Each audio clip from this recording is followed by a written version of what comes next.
Hello students, welcome to physics by GSB.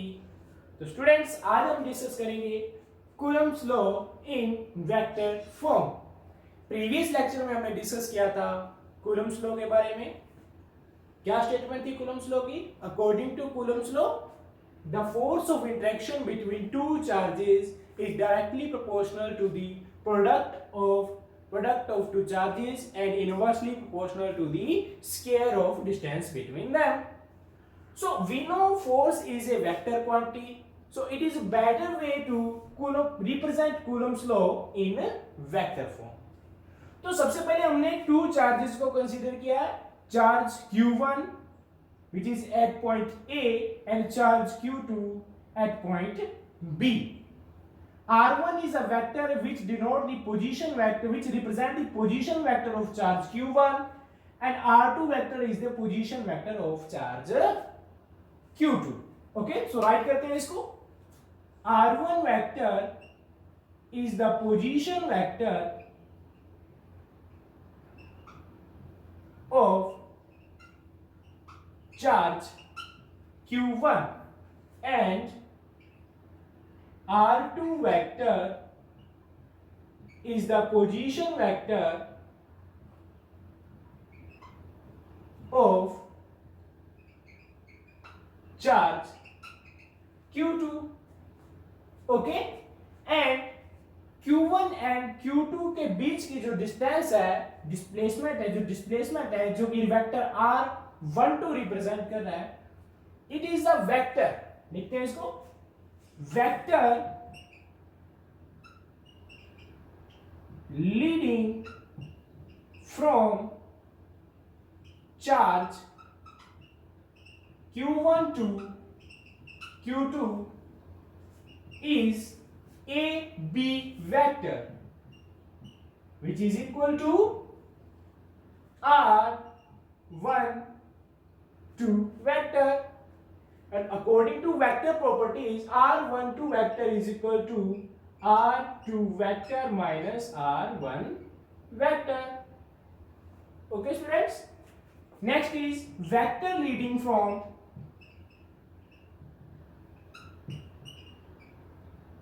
charge q2 to q1 is ba vector which is equal to r12 vector, and according to vector properties r12 vector is equal to r1 vector r21 vector, okay, sorry, r1 vector minus r2 vector. Okay, so next we discuss about what is the force on charge q2 by charge q1. हमने जो charge q1 and q2 late किए हैं दोनों ही positive charges हैं, point positive charges हैं. तो सबसे पहले हम रिप्रेजेंट करते हैं वेक्टर. वो वेक्टर क्वांटिटी आपने डिस्कस किया है, तो वेक्टर क्वांटिटी की डायरेक्शन होगी. तो यहां पे जो हम r1 वेक्टर और r2 वेक्टर ले रहे हैं, जो हमने लीडिंग वेक्टर यहां पे कंसीडर किया है, इनकी डायरेक्शन के बारे में डिस्कस करते हैं. r12 cap represent the direction of vector r12. We know the property of r cap is equal to r12 vector upon r21. Okay, magnitude, and it is the magnitude of r12 vector, and r21 vector is equal to r21 cap is equal to r21 vector upon r21 magnitude. Okay, so now we consider if यहाँ पे according to diagram F21 is the force on charge q2 by charge q1 and F12 is the force on charge q1 by charge q2. so लिखते हैं F21 is equal to force applied on charge q2 by charge q1. Similarly, F 1 2 vector is equal to force applied on charge q1 by charge q2। F12 force वो है जो force apply हो रही है q1 charge के ऊपर, किसके द्वारा, q2 चार्ज के ऊपर। So according to Coulomb's law,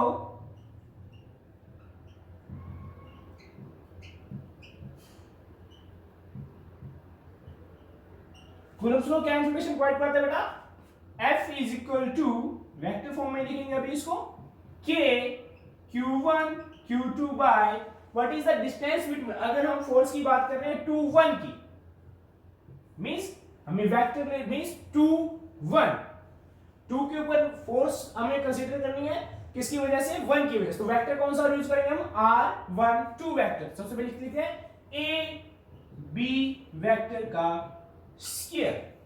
okay, so direction क्या होगी इसकी बेटा, अलोंग,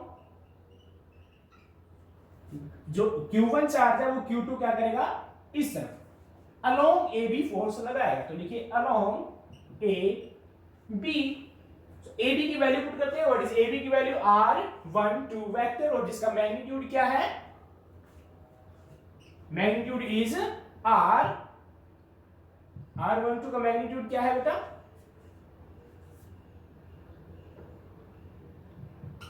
r12। ओके, तो रिप्रेजेंट करते हैं इसको, मैग्नीट्यूड इज r12, यहां राइट कीजिए, क्या आएगा, f k q1 q2 by ab की वैल्यू राइट कीजिए r12, मैग्नीट्यूड स्क्वायर किया along ab, along ab means direction को रिप्रेजेंट करते, तो क्या लिखेंगे, r कैप 12। तो मैग्नीट्यूड हमें पता है r12 का magnitude is equal to r12, so we can write that f is equal to, f vector is equal to k q1 q2, r vector की वैल्यू पुट कर, r कैप की value put कीजिए, क्या बनेगा हमारे पास, r12 cube r12 vector. Okay, it is the magnitude, तो इसको मैग्नीट्यूड की फॉर्म में लिखते हैं यहां पर,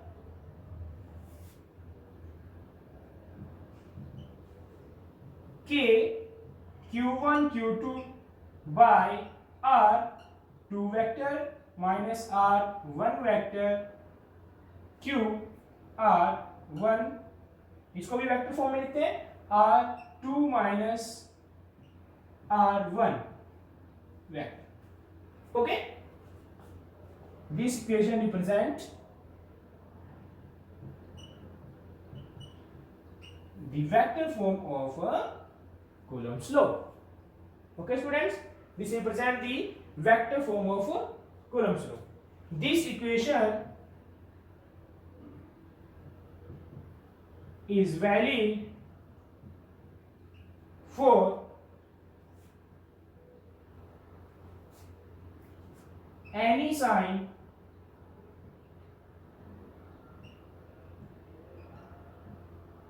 of given charges, मीन्स ये आपके पास चार्जेस चाहे दोनों पॉजिटिव हो चाहे नेगेटिव हो, चाहे एक पॉजिटिव एक नेगेटिव, दोनों के लिए ये इक्वेशन क्या होगी, वैलिड होगी। ओके स्टूडेंट्स, सो नेक्स्ट हम राइट करते हैं इसके बारे में, नेक्स्ट राइट करते हैं भी, अगर हमारे पास चार्जेस q1 और q2 क्या पॉजिटिव हो तब क्या कंडीशन होगी, अगर q1 और q2 दोनों पॉजिटिव है तब क्या कंडीशन है, नेगेटिव है तब क्या कंडीशन होगी, और दोनों अपोजिट पोलैरिटी क्या है तब क्या कंडीशन होगी, इसके बारे में अभी हम डिस्कस करते हैं। अभी हम राइट करते हैं if, first case is if q1 q2 having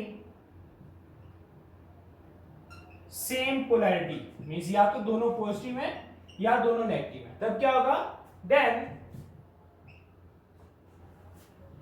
q1 into q2 is greater than 0, greater than 0 हो तो हमारे पास फोर्स क्या आएगी बेटा, पॉजिटिव आएगी, and it represent the repulsive force. Okay, ये रिपल्शन को डिनोट करेगी. If Q1 Q2 having opposite polarity,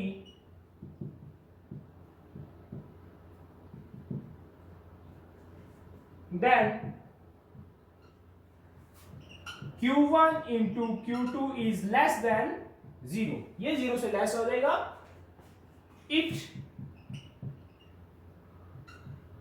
represent the attractive force. जो कि हम पढ़ते हैं कि अगर दो चार्जेस हैं, एक पॉजिटिव एक नेगेटिव, तो दोनों क्या करेंगे, दूसरे को अट्रैक्ट करेंगे. तो वो ये वाला केस होगा. अगर दो चार्जेस पॉजिटिव या दोनों नेगेटिव हैं तो वो एक दूसरे को रिपेल करेंगे, तो वो हमारा केस ये वाला होगा. ठीक है, रिप्रेजेंट द रिपल्सिव फोर्स. अब हम बात करते हैं बेटा, हमने F21 कैलकुलेट किया, मींस फोर्स ऑन चार्ज 2/1. अभी हम रिप्रेजेंट करते हैं. सिमिलरली हमारे पास क्या कंडीशन आएगी, हमारे पास F12 भी हम कैलकुलेट कर सकते हैं, means force on charge Q1 by charge Q2. ये हमारे पास आएगी इक्वल माइनस F21, मींस बिल्कुल opposite of the given equation. Okay, means negative sign आएगा ओनली. तो this equation represent that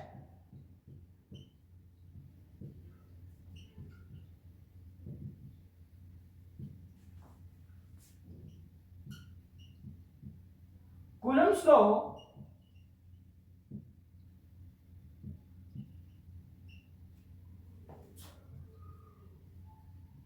follow the Newton third law of motion. क्या follow करा बेटा, third law of motion. According to Newton third law of motion, every action has equal and opposite reaction. Means action Q1 charge अगर Q2 पे कर रहा है, force F2 लगा रहा है, तो अपोजिट रिएक्शन क्या करेगा, Q2 भी Q1 के ऊपर F12 चार्ज के ऊपर क्या लगाएगा, फोर्स लगाएगा, जो क्या होगी, इक्वल मैग्नीट्यूड में होगी और अपोजिट डायरेक्शन में होगी. ओके स्टूडेंट्स, तो नेक्स्ट हम डिस्कस करते हैं बेटा, what are the limitations of Coulomb's law. Coulomb's law, Coulomb's law की लिमिटेशंस अभी हम राइट करेंगे. फ्रेंड्स, जो कूलम्ब्स लॉ है वो ऑल सिचुएशंस में वैलिड नहीं होता है. इसके लिए कुछ हमें सिचुएशन प्रोवाइड करवानी होगी, जो अभी हम राइट करेंगे. ठीक है, सबसे पहले राइट करते हैं. Coulomb's law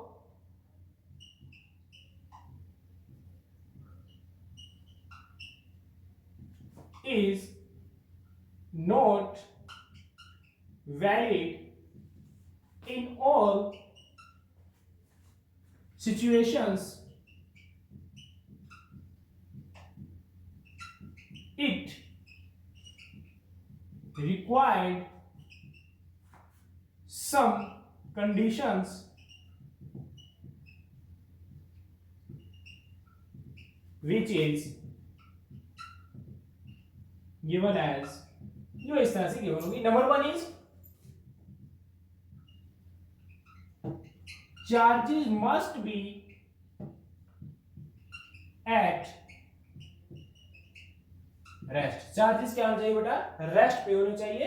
second is charges must be of point size. उनका साइज बहुत ही स्मॉल होना चाहिए, पॉइंट साइज चार्जेस होने चाहिए. Number 3 is the distance, ये इंपॉर्टेंट है बेटा, the distance between charges must be greater than the size of